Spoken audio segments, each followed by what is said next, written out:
Iya Bu, formulirnya sudah diisi. Silakan tunggu sebentar ya. Surat rujukannya saya printkan dulu.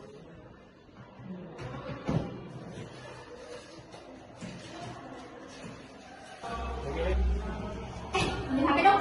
Boleh? Butuh apa?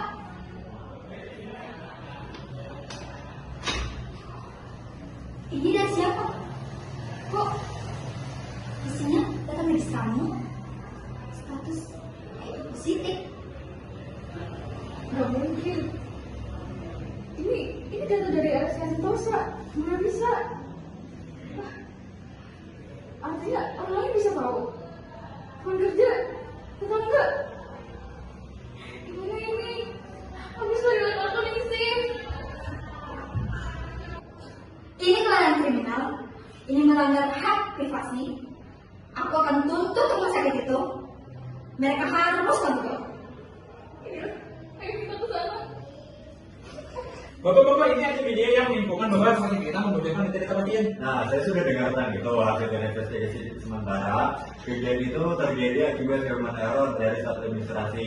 Dia salah masukkan alamat email. Nah, menurut Bapak gimana? Kalau menurut saya kita tidak bisa menyalahkan memang atas situasi ini. Ini kegagalan sistemik dari sistem verifikasi yang lemah. Dampaknya itu kita pada hanya dapat sanksi, tapi juga dapat apa? Verifikasinya atau melanggar privasinya. Bagaimana Bapak terkait kasus yang sedang terjadi? Tentang risiko kebocoran data pasien, terutama itu penyakit yang mendapat stigma buruk di masyarakat seperti HIV dan AIDS, itu yang paling tinggi. Setelah itu, ini tidak hanya bukan menyangkut nyawa atau masa depan pasien, ini juga menyangkut tentang rumah sakit, yaitu akan kehilangannya SRO. Bagaimana tanggapannya terkait masalah yang sedang terjadi Bapak? Dari sisi humas, kepercayaan itu sudah dibangun berpuluh-puluh tahun, tapi rusak hanya karena satu kejadian saja.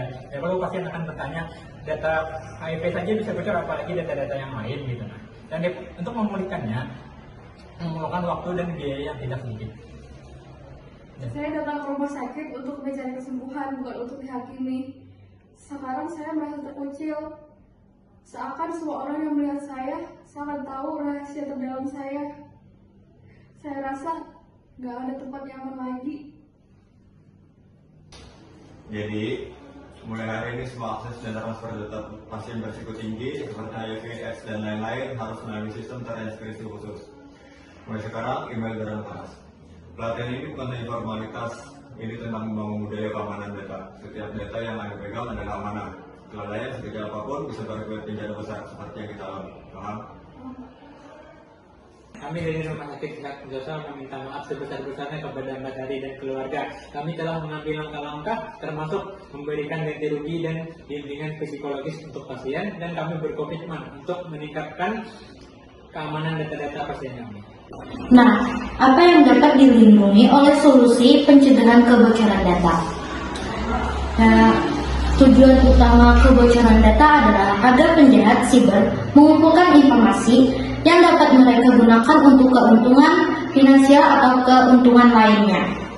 Beberapa contoh jenis data yang dicari dalam kebocoran data meliputi: yang pertama, informasi identitas pribadi, yaitu data yang terkait dengan individu termasuk alamat email, nomor jaminan sosial, nomor kartu kredit, dan tanggal lahir yang dapat digunakan untuk melakukan pencurian identitas. Yang kedua, basis data klien atau pelanggan, yaitu mungkin mencakup informasi pribadi atau akun, rincian pembayaran, riwayat pesan, dan lain-lain.